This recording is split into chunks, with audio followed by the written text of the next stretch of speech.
Retailer अजूनपर्यंत लॉसमध्ये का आहे? तर माझ्या अँगलने याचे दोन आन्सर आहे. कदाचित इतर लोक तुम्हाला याचे दुसरे आन्सर देतील. ते म्हणतील की तुम्हाला परफेक्ट स्ट्रॅटेजी नाही आहे, एखादं सेटअप परफेक्ट नाही आहे, ठीक आहे, risk management, capital management, discipline असे काहीतरी उलटे पुलटे वर्ड सांगतील. पण माझ्या भाषेत मला विचाराल ना तर मी तुम्हाला सांगेल रिटेलरचा प्रॉब्लेम कुठे आहे. मी आतापर्यंत ज्या ज्या लोकांना भेटलो आहे, बोललो आहे, त्याच्यातून मला दोन गोष्टी अनुभवायला मिळाल्यात. तर त्याच्यातली पहिली गोष्ट आहे लॅक ऑफ नॉलेज. तुम्हाला त्या गोष्टींचं नॉलेजच नाही आहे ज्या गोष्टी तुम्ही करायला चाललात. ऑप्शन रिलेटेड तुम्हाला झिरो नॉलेज आहे, तुम्ही ऑप्शन ट्रेडिंग करताय. Stock market, stocks related promoters आणि इतर गोष्टींबद्दल झिरो नॉलेज आहे, त्या तुम्ही करायला चाललात. आणि दुसरी गोष्ट, तुम्ही जे पण तुम्हाला इन्फ्लुएन्स करतात त्याच्यात तुम्ही देव शोधताय आणि त्याच्यात तुम्हाला गॅरंटीड गुरुमंत्र, गुरु किल्ली तुम्हाला शोधायला चालले. तर अशी गुरु किल्ली कुणाकडेच नाही आहे.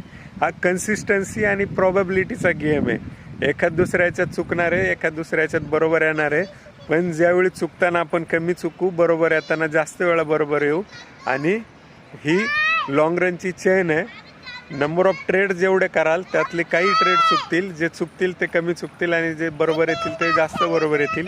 अशा हिशोबाने हा प्रॉबॅबिलिटीचा गेम आहे, ठीक आहे.